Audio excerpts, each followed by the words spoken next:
राज्यपाल बना मुख्यमंत्री। केरल में शीर्ष पदों पर टकराव। कम्युनिस्ट शासित केरल राज्य में राज्यपाल खान मोहम्मद आरिफ खान के विरुद्ध अभियान चल रहा है। वजह क्या है? माकपा मुख्यमंत्री पिनाराई विजयन के निजी सचिव हैं के रागेश। उनकी धर्मपत्नी है श्रीमती प्रिया वर्गीज। उन्हें कन्नूर विश्वविद्यालय कुलपति तथा माकपा हमदर्द गोपीनाथ रविंद्रन ने मलयालम भाषा विभाग में एसोसिएट प्रोफेसर नियुक्त कर दिया है। चयन समिति के समक्ष 6 प्रत्याशी पेश हुए थे। सूचना के अधिकार के तहत मिली जानकारी के अनुसार प्रिया का शोध स्कोर मात्र 156 था। द्वितीय स्थान पर नामित हुए प्रत्याशी को 651 अंक मिले थे। इंटरव्यू में द्वितीय आए उम्मीदवार को कुल 50 में से 32 अंक मिले, जबकि प्रिया को 50 में से मात्र 30 अंक। राज्यपाल आरिफ को सूचना मिली कि प्रिया के पति रागेश माकपा के छात्र संगठन एसएसआई के प्रमुख थे और माकपा के पूर्व सांसद भी। इसी बीच केरल हाईकोर्ट ने विश्वविद्यालय अनुदान को नोटिस जारी कर दी और प्रिया की नियुक्ति पर रोक भी लगा दी। एक जानकार ने इस पूरे प्रकरण पर टिप्पणी की थी।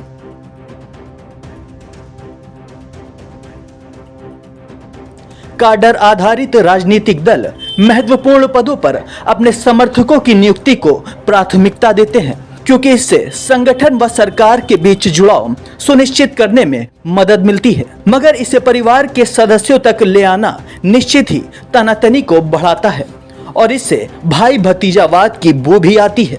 इस तरह की परंपराएं अंततः निसंदेह राष्ट्र और राज्य दोनों के लिए हानिप्रद है।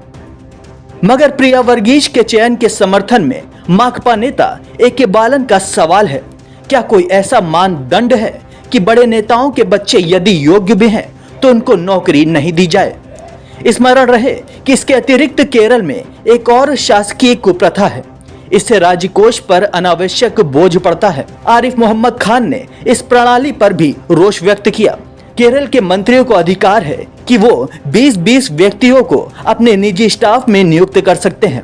स्वाभाविक है कि सभी माकपा के युवा काडर के राजनीतिक कार्यकर्ता ही होंगे। 2.5 साल की नौकरी के बाद सभी कर्मचारियों को कानूनन आजीवन पेंशन भी मिलती है। क्या पार्टीबाजी है? भारत सरकार के मंत्रियों को भी ऐसा महत्वपूर्ण और लाभकारी अधिकार नहीं है। राज्यपाल ने इस पर ऐतराज जताया तो माकपा मुख्यमंत्री नाराज हो गए। माकपा ने राज्यपाल के पद को ही खत्म करने की मांग कर दी। अगली मांग माकपा की शायद होगी कि केरल को गणराज्य घोषित हो जाए, संयुक्त राष्ट्र संघ का स्वतंत्र सदस्य नामित हो जाए। याद आई एक घटना। विश्व में पहली बार कम्युनिस्ट पार्टी वोट द्वारा केरल में सत्ता पर आई थी। EN शंकरन नंबूदिरिपाद मुख्यमंत्री बने थे। उनकी कैबिनेट ने शपथ लेते ही पहला निर्णय किया, फांसी की सजा याफ्ता पार्टी कार्यकर्ता की क्षमा याचना स्वीकार कर उसे रिहा करने का आदेश दिया। तर्क ये था कि कम्युनिस्ट पार्टी की मान्यता है कि जमींदार को खत्म करे, क्योंकि वो जनद्रोही होता है।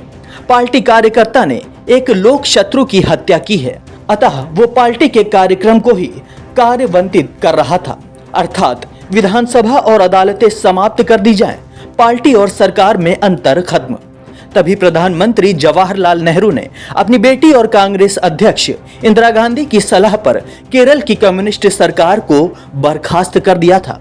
कम्युनिस्ट मुख्यमंत्री नंबूदिरिपाद पदच्युत होकर उसी दौर में भारत व्यापी यात्रा पर जनसभाएं करते रहे। उसी दौरान वो लखनऊ विश्वविद्यालय भी आए थे। उस सभा की मैं अध्यक्षता कर रहा था।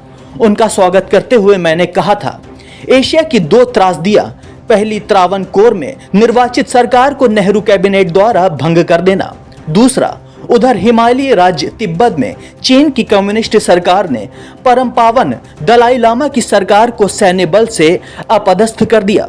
इस पर कम्युनिस्ट पुरोधा नंबूदिरिपाद अचकचाहट महसूस कर रहे थे, पर एक परिहास से तनाव भरा वातावरण फ्यूज हो गया जब श्रोताओं से एक छात्र का नादान प्रश्न था, आदरणीय नंबूदिरिपाद जी, क्या आप हमेशा हकलाते हैं? बड़ी सुगमता से पूर्व मुख्यमंत्री ने जवाब दिया, हमेशा नहीं, केवल जब मैं बोलता हूं तब। वरिष्ठ पत्रकार के विक्रम राव की टिप्पणी।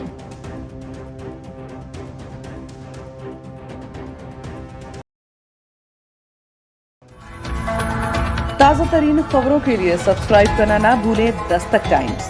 बेल आइकन दबाकर पाएं देश विदेश की लेटेस्ट खबरों की नोटिफिकेशन।